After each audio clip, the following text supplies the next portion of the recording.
എൻ്റെ നാട്ടിലെ കുറച്ച് നാടൻ കുട്ടി പട്ടാളങ്ങൾ വന്ന് പെരുന്നാളിൻ്റെ ഹാങ് ഓവറിൽ ഇളം കാറ്റും കൊണ്ട് സിറ്റ് ഔട്ടിൽ കിടന്നിറങ്ങുന്ന എന്നെ പിടിച്ചു വലിച്ച് പീഡിപ്പിച്ച് കൊണ്ടുപോയി ഗൈസ്. എന്തിനാണെന്ന് വെച്ചാൽ ഇമാര് ഫുട്ബോൾ കളിക്കുന്നത് തെങ്ങും തോട്ടത്തിലാണ്.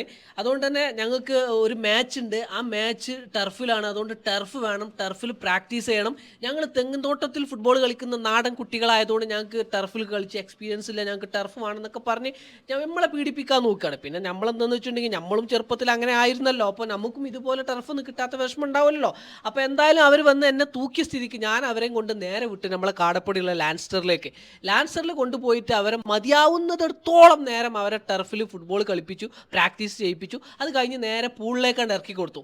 നമ്മളെ നാട്ടിലെ ഏറ്റവും വലിയ ഫാമിലി പൂളുള്ളതും നമ്മളെ ലാൻസ്റ്ററിലാണല്ലോ. അപ്പോൾ അവരങ്ങോട്ട് എൻജോയ് ചെയ്യട്ടെ എന്ന് വിചാരിച്ചു. പിന്നെ ഈ ടർഫും പൂളും മാത്രമല്ല കേട്ടോ ലാൻസ്റ്ററിലുള്ളത്, ജിമ്മുണ്ട്. ജിമ്മ് ജെൻസിന് മാത്രമല്ല ലേഡീസിനുണ്ട്. ലേഡീസിന് പ്രത്യേക സമയത്ത് പ്രത്യേക എക്സ്പീരിയൻസ്ഡ് ആയിട്ടുള്ള ട്രെയിനർമാരുടെ നേതൃത്വത്തിൽ തന്നെ അവിടെ നടക്കുന്നുണ്ട്. വേണ്ടവരൊക്കെ പോയി അഡ്മിഷൻ എടുത്താണ് തടി കൂട്ടിക്കോളി കുറച്ചോളി. പിന്നെ ഒത്തുപിടിച്ച് ഞാൻ ഈ കുട്ടികളെ കൊണ്ടുപോയ പോലെ നിങ്ങളെ കുട്ടികളെ നിങ്ങൾക്കും ലാൻസറിലേക്ക് കൊണ്ടുവരട്ടെ. കാരണം കുട്ടികൾക്കുള്ള ഒരുപാട് ആക്ടിവിറ്റീസ് അവിടെ ഉണ്ട്. കാരണം അവിടെ ഫുട്ബോൾ അക്കാദമി ഉണ്ട്, നിങ്ങളെ കുട്ടികളെ ഫുട്ബോൾ പഠിപ്പിക്കാം. അതേപോലെ സ്വിമ്മിങ് അക്കാദമി ഉണ്ട്, നീന്തം പഠിപ്പിക്കാം. അതേപോലെ മാർഷൽ ആർട്സ് ഉണ്ട്, കുംഫു കരാട്ടെ അത് പഠിപ്പിക്കാം. അതേപോലെ സ്കേറ്റിംഗ് ആണ് നിങ്ങളെ കുട്ടികൾക്ക് താല്പര്യം എന്നുണ്ടെങ്കിൽ സ്കേറ്റിംഗ് പഠിപ്പിക്കാം. ഇതിനെക്കുറിച്ച് ഡീറ്റെയിൽസ് വീഡിയോ നമ്മളെ ചാനലിൽ നമ്മൾ ചെയ്തിട്ടിട്ടുണ്ട്, കയറി കണ്ടോളി. ഇനി അതല്ലാന്നുണ്ടെങ്കിൽ ഈ ഇരിക്കുന്ന കുട്ടിയെ വിളിച്ചോളി, ഭാവന ഇവള് പറഞ്ഞു തരും ഡീറ്റെയിൽഡ് ആയിട്ടുള്ള കാര്യങ്ങൾ.